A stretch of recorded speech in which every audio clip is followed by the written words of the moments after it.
yo creo que esta es una oportunidad muy buena para que conversemos, porque tengo la intuición que con usted hay mucho de qué hablar. Además, me preocupa un poco el tiempo para nuestra conversación, no es ilimitado, y como nunca habíamos tenido la oportunidad de hablar, yo creo que lo que tenemos son temas posibles. Pero gracias por darnos esta oportunidad a mí y a muchos de los que nos escuchan, que han oído hablar de Moisés Wasserman, pues como una figura que todavía no sabemos cómo concretar y precisar bien, y creo que sería interesante que salgamos sabiendo más quién es Moisés Wasserman, por qué está en lo que está, qué recorrido ha hecho, y cómo está viendo todo esto, porque tiene un punto de vista, un observatorio privilegiado, y es toda la aproximación científica a una realidad tan compleja, tan caótica, si se puede, como la colombiana. ¿A usted tiene por ahí adentro algo que lo empuja a lo público, o usted se siente el puro científico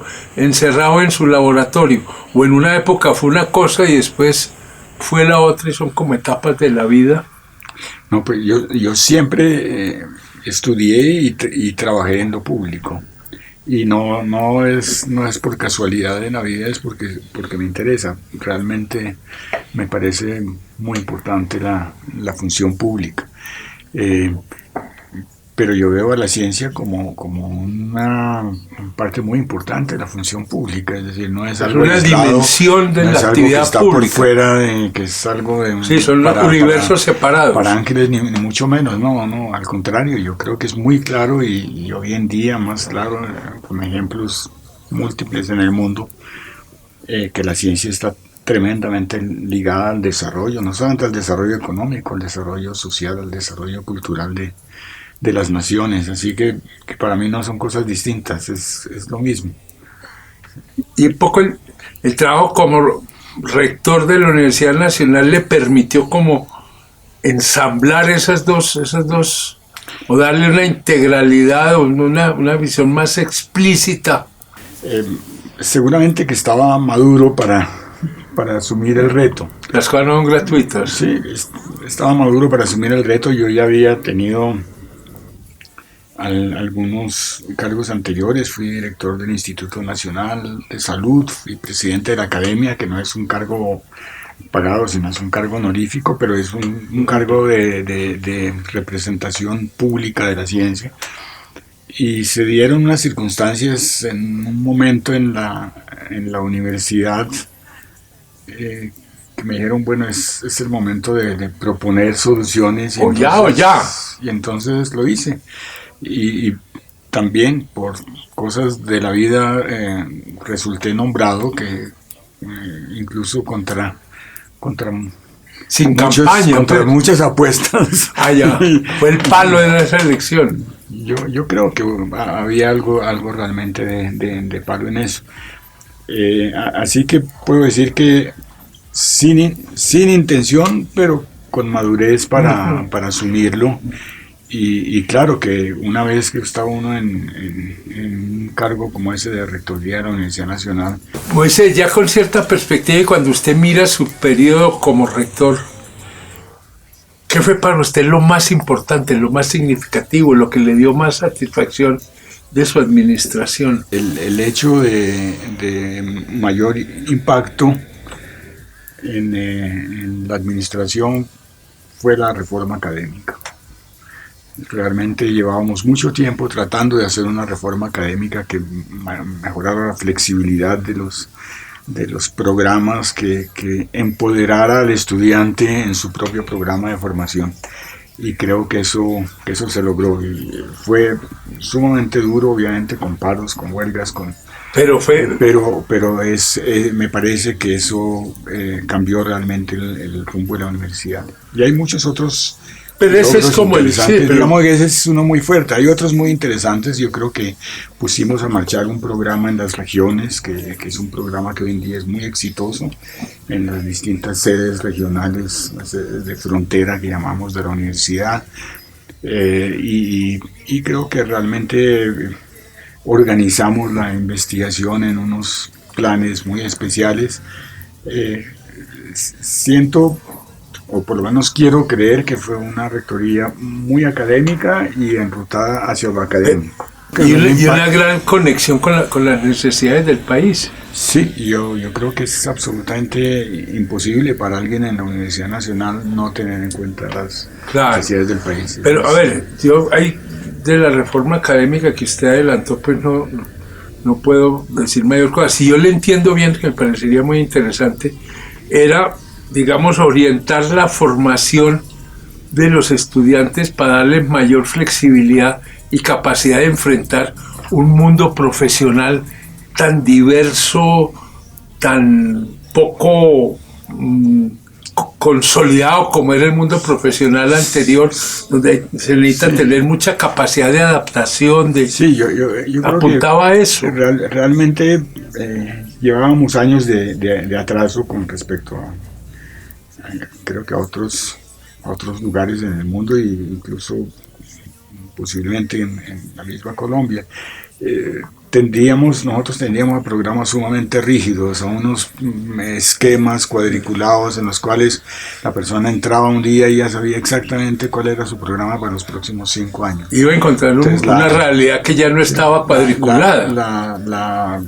El fondo de todo esto era realmente permitirle al estudiante hacer parte en la planeación de su propio programa formativo. Diseñar su propio programa formativo. Digamos que el lema era no hay dos matemáticos iguales. Matemáticos, tenemos que garantizarle a la sociedad que lo que entregamos como matemáticos sí es un matemático. Y pues obviamente los retos cada vez son diferentes y también las soluciones deben ser diferentes. Y es que a pesar de ser un trabajo científico y en ciencia dura, porque no eran ciencias sociales, no era en sociología o en historia o en ciencia política, era en bioquímica, que uno piensa en principio en una ciencia como en un laboratorio, una cosa como alejada mucho de la realidad inmediata.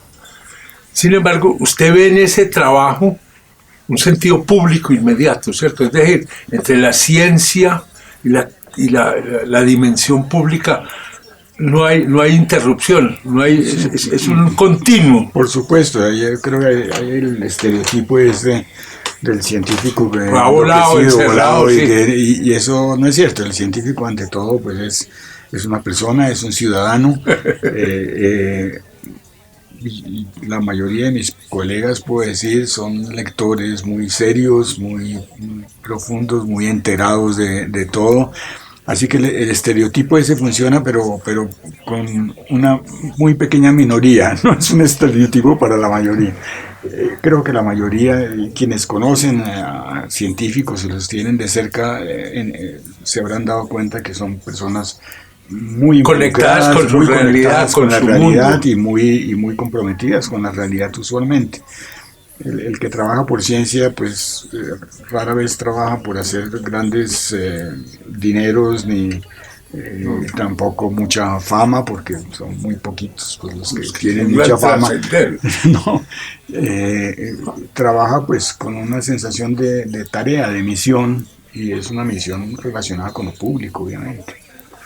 ¿Y desde lo público colombiano se valora el trabajo científico o sigue siendo como una cenicienta que uno oye siempre que Colombia no logra valorar suficientemente la importancia del conocimiento y obviamente las personas que crean conocimiento, que transmiten conocimiento, siguen siendo un poco secundarios? Sí. ¿O ahora con este nuevo ministerio eso va a cambiar o simplemente vamos a subir de rango la burocracia de siempre? Yo esperaría que cambie, es decir, el nuevo ministerio surgió un poco como presión a esa necesidad de que la ciencia realmente se convierta en una de las columnas pues, del desarrollo del país, como sucede en muchas otras partes. Yo creo que durante los últimos años, tal vez los últimos decenios, se ha venido insistiendo mucho en la importancia de la ciencia. Hay muchísimos ejemplos en el mundo que es imposible no ver, y entonces eso ya se ha incorporado mucho al lenguaje, incluso al lenguaje político. Ya casi que no hay un político que haga campaña que no meta eso. Por lo menos ya lo menciona, que pase de la mención al lenguaje ya se incorporó, pero nosotros tenemos un lapso de tiempo entre la incorporación al discurso y la incorporación al convencimiento. Es decir, a creerse el discurso uno, porque uno primero echa el discurso y luego le toma un tiempo creérselo. Ya empezamos a creerlo en el discurso. Yo creo que ya empezamos a creerlo y eso que usted menciona son manifestaciones, porque la decisión de hacer un ministerio pues fue una decisión en el Congreso, iniciativa de un congresista y que llegó a un término pues unánime prácticamente por aprobación. La misión que llaman de sabios, yo siempre lo pongo entre comillas. Usted es un sabio entre comillas, para estos efectos. Cuando nos nombraron, yo escribí sugiriendo que no se pusiera esa palabra porque se habían acabado con Sócrates, pero en todo caso es un evidente compromiso y el presidente lo puso en manos de la vicepresidenta, o sea que lo puso a un nivel muy alto en el Estado. Yo pues soy consciente que esos procesos son lentos, infortunadamente, porque la brecha se abre cada día.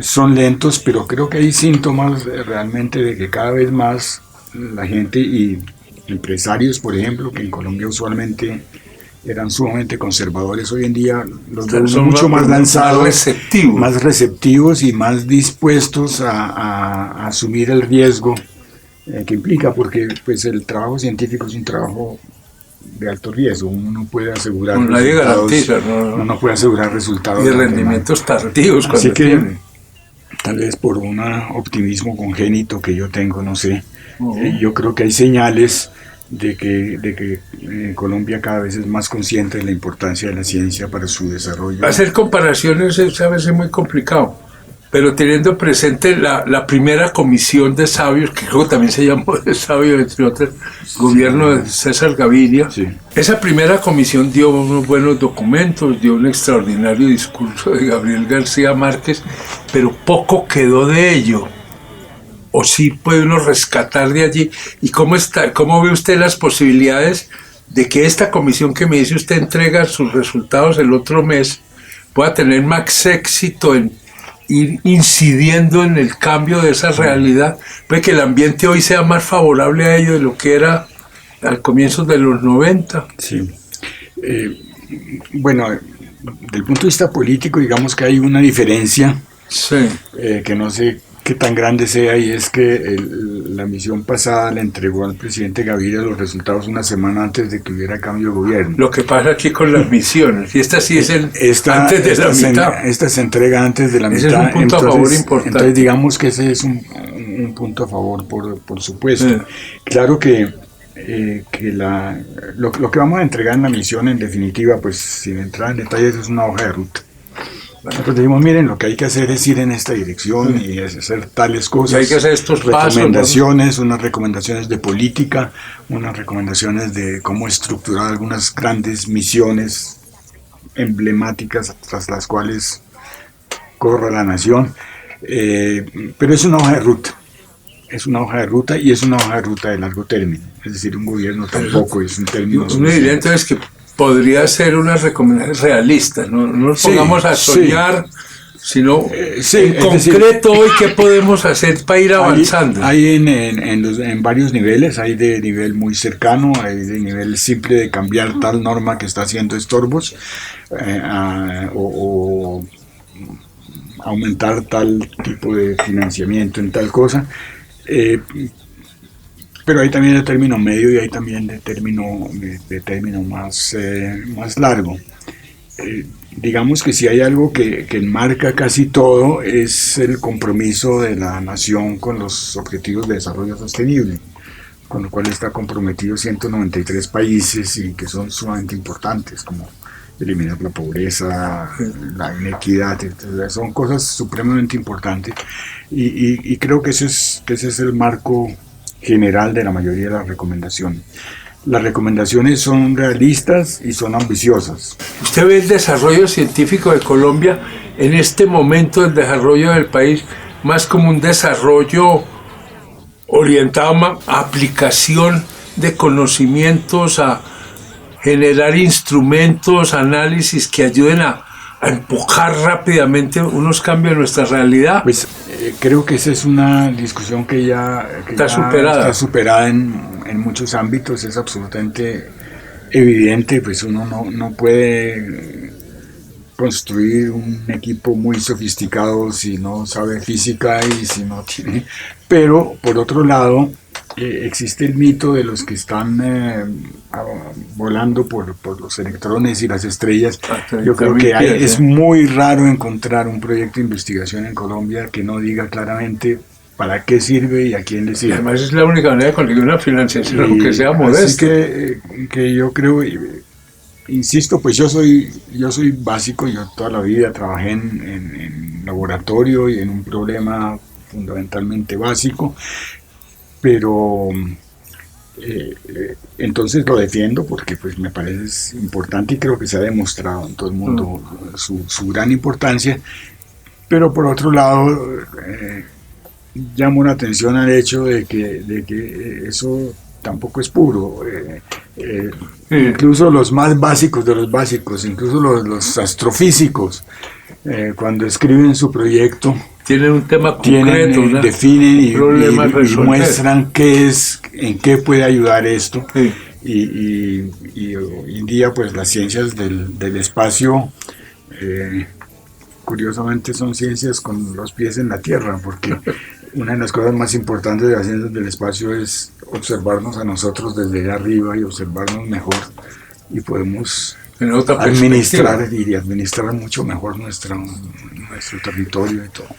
¿Usted siente que el escenario político en el país está cambiando? Las personas están votando, comprometiéndose con programas en forma mucho más individual y después de una reflexión individual, mi problema, mi necesidad, mucho menos que lo que era antes, pues una identificación casi que familiar con un partido político o cosas de ese estilo. Eso puede ser muy positivo. Las redes tienen algo muy positivo también, es una democratización de la comunicación, del derecho a expresión. Pues uno tenía el derecho a expresión siempre, pero ¿quién lo escuchaba? Hoy en día cualquiera puede ganarse una audiencia muy grande a través de pues, lo que estamos haciendo, por ejemplo. Usted, por ejemplo, hay una reivindicación de la individualidad, pero también hay la posibilidad de respetar la libertad del individuo. Sí, pues ahí hay como una especie de contradicción. Sí, exactamente, es decir, tiene los dos componentes y creo que esa sí va a ser una tarea bien pesada para la humanidad, saber cómo se va a manejar en eso y cómo va a navegar en ese mar. Se minimizan por lo menos los riesgos. Sí. Una última pregunta que desde el comienzo me está dando vueltas, pero como que no le había encontrado el sitio, y ya casi para cerrar esto. Ustedes, de esta visión de científico, digamos un científico montado en todos los esquemas de la modernidad, con todo el aparataje que tiene la cultura técnica occidental, ¿qué papel le ve a lo que pudiéramos llamar los conocimientos tradicionales? Vamos a un debate mucho que yo me muevo en el sector agrícola y que otra revolución verde, y por qué no entendemos cómo las tradiciones, ahí hay un conocimiento acumulado que tiene que ver con nuestras realidades naturales y ambientales. Sí. ¿Eso es un lujo o realmente es un elemento importante y se incorpora?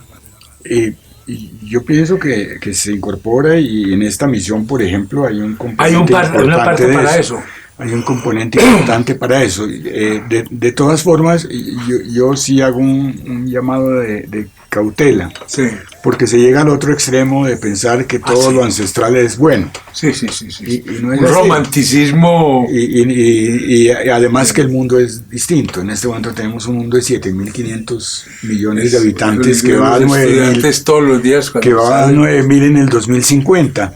Sí. Si quisiéramos, por ejemplo, regresar a las prácticas agrícolas tradicionales, necesitaríamos 13 planetas y hay que saber equilibrar el asunto. Hay ciertos conocimientos que son el resultado de prueba y error de cientos de años, de generaciones, que por supuesto hay que rescatar. Y pues hay muchas de los los fármacos que compramos en las farmacias que vienen de ahí. Vienen de ahí, exactamente. Que vienen de ahí, así que eso es un hecho indudable. Por otro lado, no hay que caer en el romanticismo extremo de decir eso de que todo tiempo pasado fue mejor, sobre todo porque en el tiempo pasado no había 7.500 millones de personas comiendo. Es que es increíble, sí, es increíble, es un discurso, digamos, muy progresista, muy de izquierda, ¿sí? Sin entrar en ese debate, pero terriblemente conservador. Es la reivindicación de la tradición, de lo anterior, y es como una enorme desconfianza a la modernidad, ¿no? Una modernidad que se ve como agresiva, como destructora, sobre todo en la naturaleza, ¿no?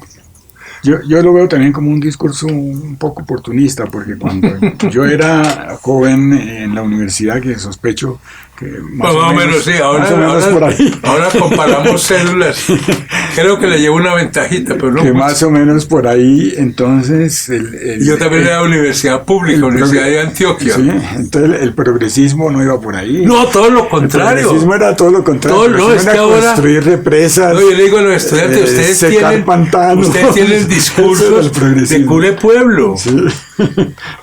Es todo lo contrario, es conservar el ambiente del pueblo, de la comunidad, de la vereda, de la familia, de cómo sembraban nuestros abuelos, de cómo tejían las abuelas. Eso es lindo, pero eso no puede ser el centro de una política cuando usted tiene esa variable demográfica que como que se nos olvida.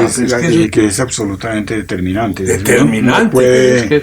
No puede hacerse loco con eso. Es que lo que está destruyendo la naturaleza no es el modelo económico, es la presión demográfica. Sí, así es. Vean, nos quedó para otra conversación. Este señor ya me tiene loco aquí haciéndome. Muchas gracias, oiga, muchas gracias. Gracias a ustedes.